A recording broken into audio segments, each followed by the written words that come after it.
Welcome to divine soul guidance by Neha Kohli.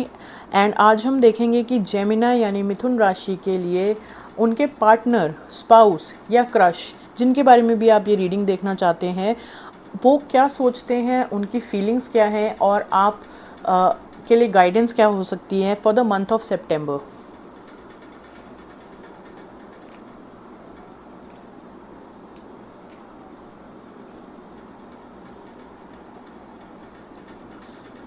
सो आपके जो partner है वो आपको काफ़ी डीपली प्यार करते हैं। They feel very deeply for you. वो आपको काफ़ी स्टेबिलिटी और सिक्योरिटी प्रोवाइड कर सकते हैं।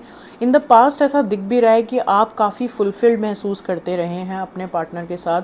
आपको कभी भी किसी चीज़ की कमी नज़र नहीं आई है। आपको हमेशा बहुत फुलफिल्ड फील हुआ है आपके रिलेशनशिप में। बट रिसेंटली आप काफ़ी मैनिपुलेटेड फील करते हैं। आपको लगता है कि कुछ समथिंग इज़ नॉट राइट, कुछ क्लैरिटी इज़ मिसिंग। आपने पेशेंस तो बना रखी है बट आप कुछ क्लैरिटी का वेट कर रहे हैं, आप रिस्पॉन्स का वेट कर रहे हैं अपने पार्टनर की तरफ से या अपने क्रश जिनके लिए भी आप ये रीडिंग देख रहे हैं। काफ़ी हार्ड वर्क करना चाह रहे हो, काफ़ी कमिटेड है, आप वेटिंग एनर्जी में नज़र आ रहे हैं। इनफैक्ट आपके पार्टनर भी हो सकते हैं, this could be any buddy of you, out of you. But मुझे ज़्यादातर यही नज़र आ रहा है कि आप वेट कर रहे हैं कि कुछ अच्छा हो जाए आपके रिलेशनशिप में। आप धीरे धीरे समझने की भी कोशिश कर रहे हैं कि what is not right between the both of you. क्या ऐसा किया जा सकता था या किया जा सकता है जिसकी वजह से हम वापस से रीयूनाइट कर लें, अगर आप नो कांटेक्ट में हैं या बहुत कम कांटेक्ट है आप लोगों के बीच में, या you guys are not talking about the real problem probably. तो ऐसा दिख रहा है कि आप जो स्टेबिलिटी पहले महसूस करते थे वही सिचुएशन आप दोबारा से महसूस करना चाहते हैं। आप उसी सिचुएशन में वापस दोबारा जाना चाहते हैं, लेकिन आप कहीं ना कहीं एक वेटिंग पोजीशन में नज़र आ रहे हैं। आपको ये समझ में नहीं आ रहा कि क्या किया जा सकता है to make it better. Plus आपको काफ़ी कम्पेटिटिव भी फील हो रहा है। आपको ऐसा लग रहा है कि आप बहुत इरिटेट हो रहे हो किसी सिचुएशन में। आपको लग रहा है कि ऐसा भी कर लें, वैसा भी, मतलब आप काफ़ी कंफ्यूज्ड हो, काफ़ी इरिटेटेड हो। बहुत सारी थॉट्स आ रही हैं आपके माइंड में, बहुत ज़्यादा रेस्टलेस फील कर रहे हैं, बहुत ज़्यादा कम्पेटिटिव फील हो रहा है। बहुत सारे लोगों से आपकी आर्ग्यूमेंट्स भी हो रही हैं, डिसएग्रीमेंट्स भी हो रहे हैं, बहुत कॉन्फ्लिक्टेड फील कर रहे हो। तो आपके पार्टनर आपके बारे में जैसा आप महसूस कर रहे हो लगभग वही देख पा रहे हैं आपके बारे में कि आप काफ़ी कन्फ्यूज्ड एंड काफ़ी ओवर थिंकिंग में हैं। तो maybe your partner is waiting for you to come out of this over thinking zone. जब तक आप कोई एक्शन, वो वेट कर रहे हैं आई थिंक कि आप कुछ एक्शन लीजिए, आप कुछ बात या कोई क्लैरिटी कीजिए। और इधर आप वेट कर रहे हैं कि कोई क्लैरिटी आ जाए अपने आप से और सब चीज़ें वैसी हो जाएं जैसे आप पहले एंजॉय किया करते थे एक दूसरे के साथ। तो ये आप दोनों ही पार्टनर्स जो हैं इनिशिएटिव लेने में कतरा रहे हो शायद। एक दूसरे के साथ बात करने में आपको थोड़ा सा हेजिटेशन महसूस हो रही है। बट मैं देख सकती हूँ कि दोनों ही तरफ से पास्ट जो था वो काफ़ी रेमिनाइज किया जा रहा है। That both of you like the way you were in the beginning of your relationship. आप शुरू में कैसे थे, आप बहुत स्टेबल फील करते थे, बहुत सिक्योर फील करते थे, और अभी दोनों ही मुझे काफ़ी कॉन्फ्लिक्टेड एनर्जीज़ में लग रहे हो, काफ़ी सोच विचार करते हुए नज़र आ रहे हो कि क्या किया जा सकता है टू रिजॉल्व दिस मैटर। चलिए ओरेकल कार्ड से देख लेते हैं what are your love messages.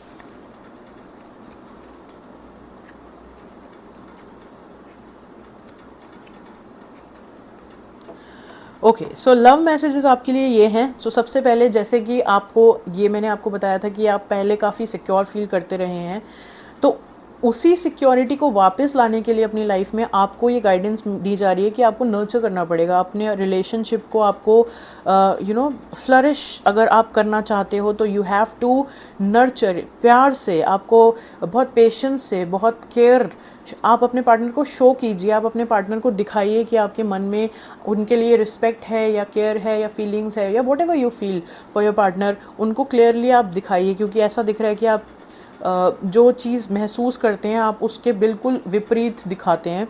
Plus आपके लिए मैसेज है that you both are twin flames. तो ट्विन फ्लेम्स का मतलब है कोई सोल बॉन्ड है जो आप दोनों एक दूसरे की तरफ काफ़ी पुल महसूस करते हो, और एक ये जो मैग्नेटिक पुल है इसको आपको ट्रस्ट करने के लिए कहा जा रहा है, क्योंकि यही आपको एक सही दिशा देगा। So ultimately you will be you know you will be in the right track itself. आप अपने पार्टनर के साथ ही फिनिश करोगे इस कंप्लीट सिचुएशन को, और आपको उसको ट्रस्ट करने के लिए कहा जा रहा है। तो आप जो पुल महसूस कर रहे हैं वो बेवजह नहीं कर रहे, it is a destined connection, it is meant to happen like this.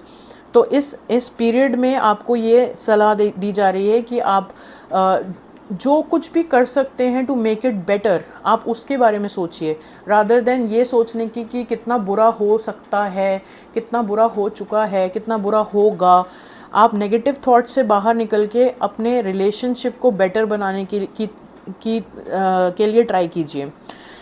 Third आपके लिए जो मैसेज आया वो है imperfection. So love is a beautiful mess, embrace its imperfection. So ये इस मैसेज का ये मतलब है कि nothing is perfect in life. तो अगर हम ये सोचते रहें कि इसमें बहुत सारे कंडीशंस हैं या बहुत सारी ऐसी चीज़ें हैं जो कि मेंड नहीं हो सकती या बहुत मुश्किल है, तो everything specially love comes with a lot of imperfections and you have to make it perfect.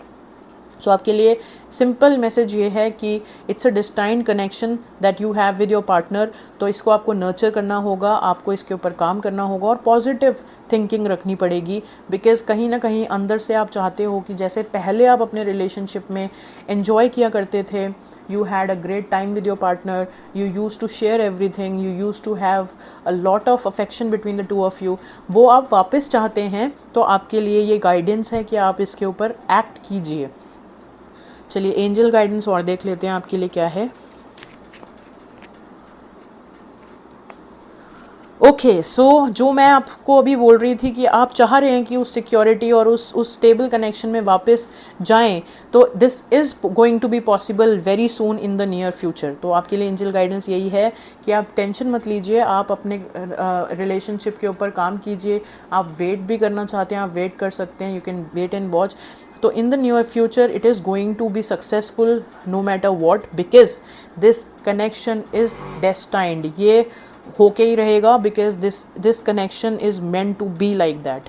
चलिए लास्ट एक मैसेज ले लेते हैं, लव मैसेज ले लेते हैं आपके लिए। Balance. Love is not always about agreeing just for the sake of it. A great relationship is one that both supports and challenges. तो आपके लिए मैसेज यही है कि अगर कुछ imperfections हैं भी या कुछ अभी प्रॉब्लम्स दिख भी रही हैं जिनके साथ, या जो challenges अभी आप महसूस कर भी रहे हैं, तो it is all part of the game. कभी भी कोई चीज़ सही तरीके से आ जाए, specially in the area of emotions, जहाँ पे ट्रस्ट इन्वॉल्व है, केयर इन्वॉल्व है, बहुत सारे एक नए इंसान से जब हम मिलते हैं तो क्लैरिटी होनी बहुत ज़रूरी होती है, समय देना बहुत ज़रूरी होता है। तो बैलेंस इज़ रिक्वायर्ड। तो for a great relationship to happen, उसको सपोर्ट करना भी ज़रूरी है, उसके चैलेंजेस को झेलना भी ज़रूरी है, and eventually you will you will be able to flourish your relationship. That's it for Gemini.